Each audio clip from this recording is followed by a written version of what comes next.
Good morning बच्चों। एक नए ब्लॉग में आप सभी लोगों का स्वागत करते हैं। आपके सामने आपकी अल्पना दीदी उपस्थित हैं। तो अगर आप लोग हमारे ब्लॉग में नए हैं तो प्लीज़ जल्दी जल्दी हमारे चैनल को सब्सक्राइब करें, हमारे वीडियो को शेयर करें, लाइक करें, कमेंट करके हमको बताएं आप लोग हमारे वीडियो कहाँ कहाँ से देख रहे हैं। और हम इस ब्लॉग में जीवन परिचय इतने सरल शब्दों में अच्छा से डालते हैं कि आप अगर 2-3 बार वीडियो देख लेंगे तो आपको बच्चों हमेशा के लिए याद हो जाएंगे। अगर आप हाई स्कूल या इंटरमीडिएट के छात्र हैं तो भी आपके लिए बहुत ही उपयोगी ये ब्लॉग रहेगा। और बाकी आगे तैयारी के लिए भी, क्योंकि किसी भी कंपटीशन पे हम बैठते हैं तो लेखकों के, कवियों के जीवन परिचय, जन्म स्थान, जन्म मृत्यु, ये ज़रूर इनसे रिलेटेड 1-2 क्वेश्चन पूछे जाते हैं। तो आप हमारे ब्लॉग को बिल्कुल भी स्किप मत करें, पूरे ब्लॉग को देखें और अपने दोस्तों के बीच में शेयर करें, चैनल को सब्सक्राइब ज़रूर करें। तो चलिए आते हैं अपने टॉपिक पे। तो इस पे चर्चा करेंगे आज हम लेखक, वेरी इम्पोर्टेंट लेखक रामधारी सिंह दिनकर जी के जीवन परिचय में। रामधारी सिंह जी के जीवन परिचय में। तो राष्ट्र के अमर गायक छायावादोत्तर काव्यधारा के श्रेष्ठ कवि रामधारी सिंह दिनकर जी का जन्म 23 सितंबर 1908 ईस्वी में बिहार राज्य के बेगूसराय जिले के सिमरिया नामक गांव में एक साधारण किसान परिवार में हुआ था। इनकी माता का नाम मनरूप देवी तथा पिता का नाम रवि सिंह था। माता का नाम क्या था? मनरूप देवी। और पिता का क्या नाम था? रवि सिंह। जब दिनकर जी 2 वर्ष के थे तभी इनके पिताजी का स्वर्गवास हो गया था। परिणामतः दिनकर और उनके भाई बहनों का पालन पोषण विधवा माता ने ही किया। 1932 ईस्वी में पटना विश्वविद्यालय से स्नातक की परीक्षा पास करने के पश्चात अगले ही वर्ष दिनकर जी ने कुछ दिनों तक उच्च माध्यमिक विद्यालय में प्रधानाचार्य के पद को सुशोभित किया। उसके बाद इन्होंने 1934 ईस्वी में बिहार सरकार के अधीन सब रजिस्ट्रार का पद स्वीकार किया। लगभग 9 वर्षों तक वे इस पद पर रहे। 1947 ईस्वी में दिनकर जी बिहार विश्वविद्यालय में हिंदी के प्राध्यापक व विभागाध्यक्ष होकर विश्वविद्यालय में हिंदी के प्राध्यापक व विभागाध्यक्ष होकर मुजफ्फरपुर पहुँचे। 1952 ईस्वी में जब भारत की प्रथम संसद का निर्माण हुआ 1952 ईस्वी में जब भारत की प्रथम संसद का निर्माण हुआ तो उन्हें राज्यसभा का सदस्य मनोनीत किया गया। इसे श्री रामधारी सिंह दिनकर जी को। दिनकर जी 12 वर्ष तक संसद के सदस्य के रहे। बाद में उन्हें सन 1964 से 1965 ईस्वी तक भागलपुर विश्वविद्यालय का कुलपति नियुक्त किया गया। लेकिन अगले ही वर्ष भारत सरकार ने उन्हें 1965 से 1971 ईस्वी तक अपना हिंदी सलाहकार नियुक्त किया और वह फिर दिल्ली लौट आए। 1959 ईस्वी में भारत सरकार ने उन्हें पद्म भूषण से विभूषित किया तथा भागलपुर विश्वविद्यालय से डीलिट की उपाधि प्रदान की। सन 1972 में दिनकर जी को उनकी उर्वशी कृति के लिए ज्ञानपीठ पुरस्कार प्रदान किया गया। दिनकर जी को आग और राग का कवि के रूप में जाना जाता है। अगर ये क्वेश्चन पूछा जाए कि आग और राग के कवि के रूप में किसको जाना जाता है तो आप क्या बताएंगे? दिनकर जी को जाना जाता है। 24 अप्रैल सन 1974 को तमिलनाडु की राजधानी क्या है?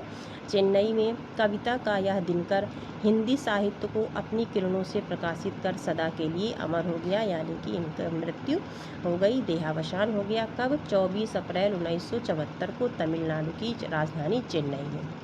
तो ये था रामधारी सिंह दिनकर जी का जीवन परिचय।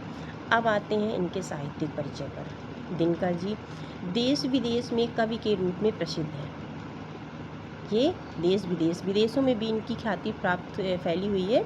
तो ये कवि के रूप में प्रसिद्ध हैं, लेकिन वे हिंदी गद्य साहित्य की समृद्धि और पूर्णता के साक्षी हैं। उन्होंने गद्य की कई विधाओं को समृद्ध किया।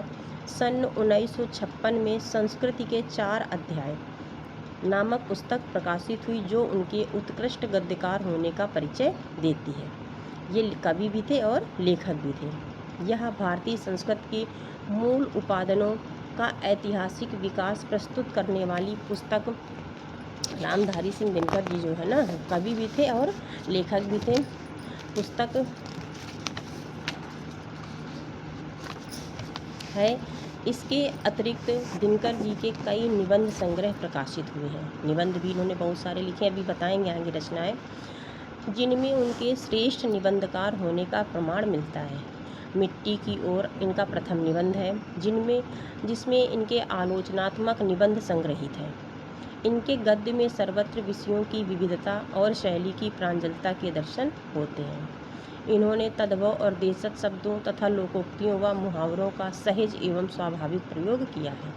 इसका गद्य साहित्य काव्य की भांति सजीव इनका जो है वो गद्य साहित्य काव्य की भांति सजीव, स्फूर्तिमय तथा ओज से ओतप्रोत है। इन्होंने काव्य संस्कृति, समाज जीवन आदि विविध विषयों पर उच्च कोटि के लेख लिखे हैं। दिनकर जी के गद्य में आलोचनात्मक, विचारात्मक, व्यंजनात्मक, काव्यात्मक, वाक्तत्व, सृष्टि और विभिन्न शैलियों के दर्शन होते हैं। इनके काव्यों में संस्कृति, समाज जीवन आदि विविध विषयों में उच्च कोटि के लेख लिखे। इन्होंने दिनकर जी के गद्य में आलोचनात्मक, विचारात्मक, व्यंजनात्मक, काव्यात्मक, वक्तृत्व, सूक्ति आदि विभिन्न शैलियों के दर्शन होते हैं। अब इनकी रचनाओं में आते हैं। इन्होंने महाकाव्य, खंडकाव्य, काव्य संग्रह, निबंध संग्रह, लघु कथा, दार्शनिक एवं सांस्कृतिक निबंध, आलोचना, यात्रा वृतांत, रेडियो रूपक, साक्षात्कार आदि सब तरीके की रचनाएं की हैं। इनके महाकाव्य इनका है उर्वशी, सबसे फेमस महाकाव्य इनका कौन सा है? उर्वशी। खंडकाव्य है प्रणभंग, रश्मिरथी खंडकाव्य है और प्रणभंग है। काव्य संग्रह है रेणुका, हुंकार, रसवंती, सामधेनी, इतिहास के आंसू, धूप और धुआं, द्वंद्व गीत, धूप, छाह, बाप, एकायन, दिल्ली, परशुराम की प्रतीक्षा, चक्रवाल, नील कुसुम, नीम के पत्ते, सीपी और संघ, कुरुक्षेत्र, रश्मिलोक, सूरज का ब्याह, कविश्री, आत्मा की आंखें, हारे को, हरिनाम, कोयला और कवित्व आदि। इनके निबंध संग्रह हैं मिट्टी की ओर, अर्धनारीश्वर, रेती के फूल, वेणुवन, धर्म, नैतिकता और विज्ञान, वट पीपल, साहित्यमुखी, आधुनिक बोध, विवाह की मुसीबतें आदि। लघु कथा है इनकी गीत एवं सूक्तिबद्ध विचार संग्रह, उजली आग। दार्शनिक एवं सांस्कृतिक निबंध, भारतीय संस्कृति की एकता, धर्म, संस्कृति के 4 अध्याय, आलोचना, काव्य की भूमिका, शुद्ध कविता की खोज, पंत प्रसाद और मैथिली शरण आदि।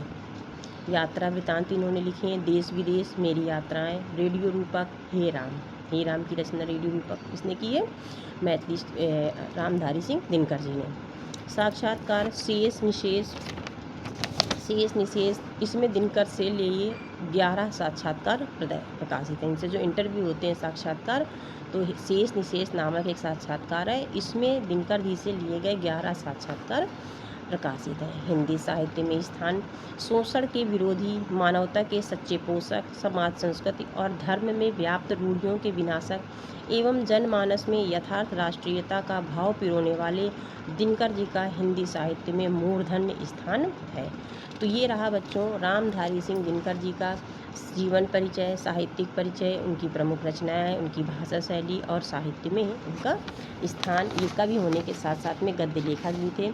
एक बार इनका जीवन परिचय संक्षिप्त में फिर से देख लेते हैं। इनका जन्म सन 1908 ईस्वी में हुआ था। जन्म स्थान इनका बिहार के बेगूसराय के सिमरिया नामक जगह पर हुआ था। पिताजी का नाम था रवि सिंह, माताजी का नाम क्या था इनकी? मन रूप देवी। शिक्षा इन्होंने स्नातक तक की। लेखन विधा में इन्होंने निबंध, आलोचना, संस्कृति, काव्य ग्रंथ। भाषा इनकी थी शुद्ध, साहित्यिक, संस्कृतनिष्ठ, परिष्कृत एवं परिमार्जित खड़ी बोली। शैली थी इनकी भावात्मक, विवेचनात्मक एवं सूक्तिपरक। प्रमुख रचनाएं हैं अर्धनारीश्वर, रेती के फूल, उजली आग, रेणुका, रश्मिरथी, कुरुक्षेत्र, उर्वशी, संस्कृत के फूल, संस्कृति के 4 अध्याय, मिट्टी की ओर, परशुराम की प्रतीक्षा, शुद्ध कविता की खोज। और इनका निधन हुआ 1974 ईस्वी में तमिलनाडु की राजधानी चेन्नई में। तो इस तरीके से ये हो गया रामधारी सिंह दिनकर जी का जीवन परिचय, साहित्यिक परिचय, उनकी भाषा शैली आदि। आपने हमारा ब्लॉग देखा, आपको हमारा ब्लॉग कैसा लगा, ये ज़रूर हमको कमेंट करके बताइएगा और अपने दोस्तों के साथ शेयर करिएगा। इस ब्लॉग में आज का क्वेश्चन ये है कि रामधारी सिंह जी का जन्म कब हुआ था और उनकी मृत्यु कब हुई थी, ये हमको कमेंट करके आप लोग बताइएगा। तो इसी के साथ इस ब्लॉग को यहीं पर समाप्त करते हैं। मिलते हैं अगले ब्लॉग में एक नई जानकारी के साथ। आपका दिन मंगलमय हो। नमस्कार।